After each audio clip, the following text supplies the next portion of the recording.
Alrighty, folks, it is Diecastbuffet here again. Today we have a very, very cool William Byron raced win, number 24, Homestead Miami Speedway raced win diecast here, guys. This is Willie B's second win and his only win of 2021.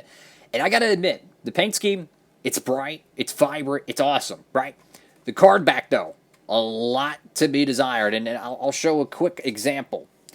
Notice how they incorporate the paint scheme on the Kyle Busch truck, the zigzag pattern, the red, the black gradient. Beautiful. And then I look at this, and I just feel like there's something kind of missing as I'm knocking everything over here, which is great. I don't know. Like, I feel like with a paint scheme like this, you could add some different striping and some just different curvature. I feel like it's just, oh, it's red. It's blue. It's red, it's blue. There's nothing there. I wish they would have done something with it. But regardless, this is a really cool race win diecast. And without further ado, let's go ahead and check it out. Alrighty, folks. Right out of the good old package and check out this diecast here. So this is the bright, vibrant Axalta paint scheme. And you could consider this the most accurate version of this paint scheme we will ever get.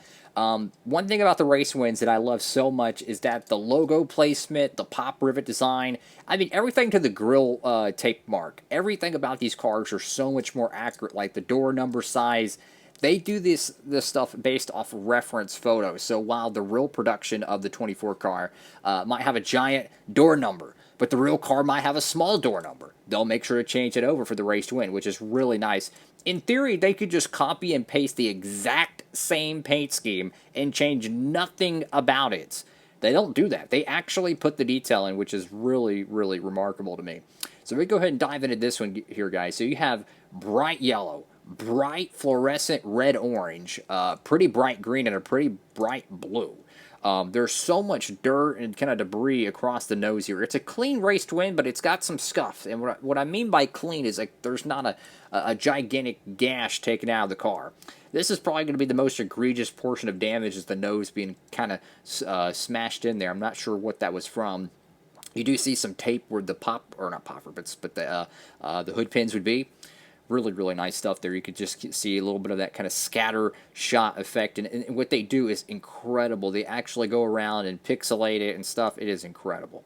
And so this one I believe is accurate. The Chevrolet bow tie is really, it's very unhappy. But I believe this is supposed to be that way, because you can see the gash above it. So that is not a Mickey Mouse job.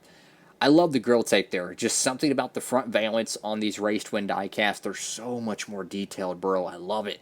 I got the Hendrick Motorsports decal there. Got the Sudoku logo, number 24. Lots of dirt, a lot of scuffs. To go to the left side of this car here. And, you know, there's a lot of collectors that missed out on this paint scheme. And it is dried up. I mean, good luck finding it.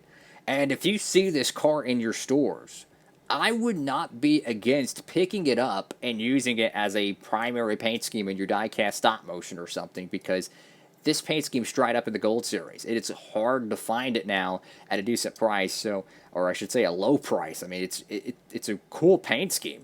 It's just, it is dried up, which makes a somewhat of a clean race to win, to me, really advantageous to go ahead and pick it up, especially if you don't have it. So you get Valvoline right there, Axalta, Liberty University. You got a really interesting jack post markings there, number 24, William Byron, Race Car, Cup Series, Goodyear. I will say, though, I wish there was a lot of contingencies here. I feel like some paint schemes need room to breathe, so to speak. Some paint schemes don't need contingencies. This is a paint scheme I feel like that does need some contingencies here. I feel like the green background and the blue background would have looked really cool. Nonetheless, let's go to the back end of this car here.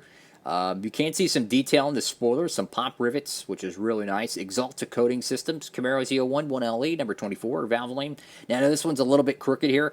There could have been a little bit of damage during the burnout. I mean, they could have had a bent fender here on the left rear, and they kind of skew everything to create that virtual effect, so to speak. Go to the right side here, you can see even more of that. I guess it's the word of the day, pop rivet, but that's truly what it is. Like, you can see the little dots and whatnot, which is really, really cool stuff.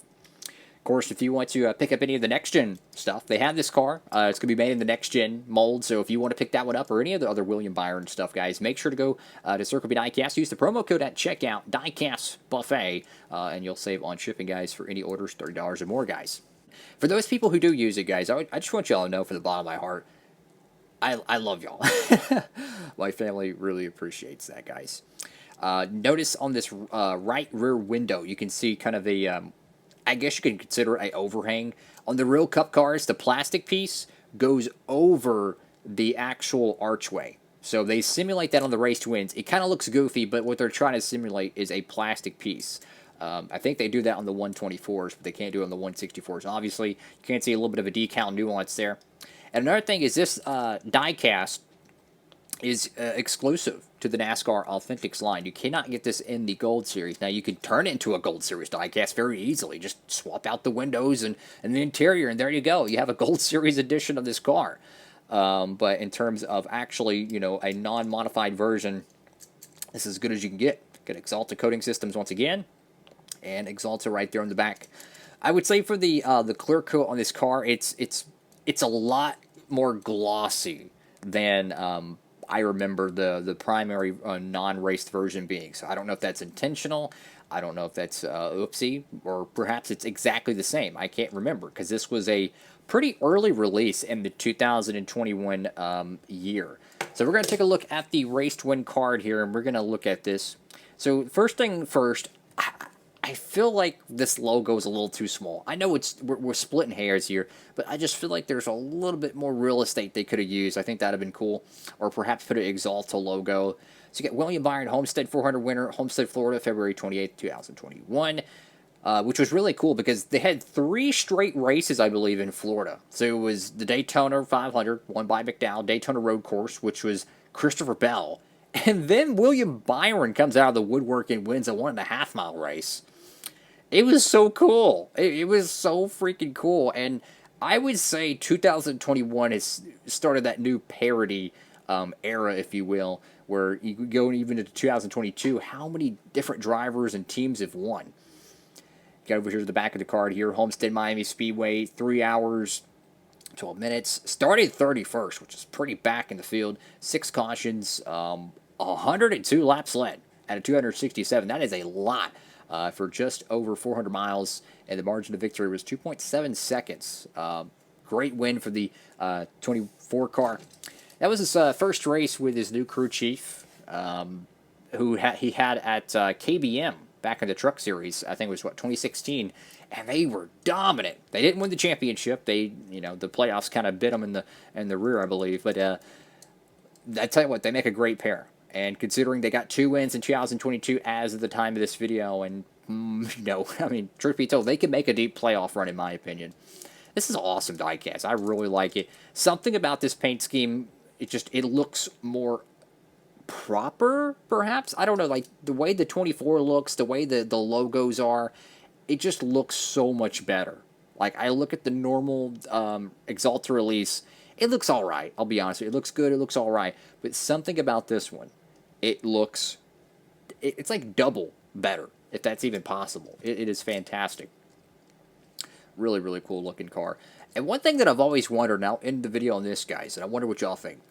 I wonder what they changed in 2021 to shake up the competition, because there's no secret. There's a huge difference between 2020 in terms of the racing competition, 2019, 2018, X, Y, and Z, and 2021. And I have a feeling they changed some things, and they didn't tell the fans, because they didn't want the fans to go crazy over it.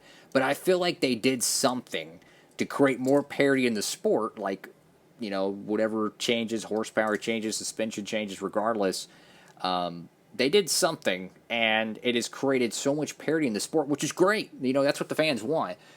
So I really wonder what they did. But regardless, the racing has been better than it has been in the last decade almost. So I tell you what, it is a really good time to be a NASCAR fan and watching the races on TV. But something about this paint scheme, guys, it just looks so freaking good. Like, the logos look more... They just fit the diecast so much better, guys. This is the best version of this paint scheme. Thank you again for watching. If you can, please give it a huge thumbs up, like, comment, and subscribe for more, and turn on the notification bell. We got plenty more diecast review here on the channel. Have a great one, everybody. Diecast Buffet signing off.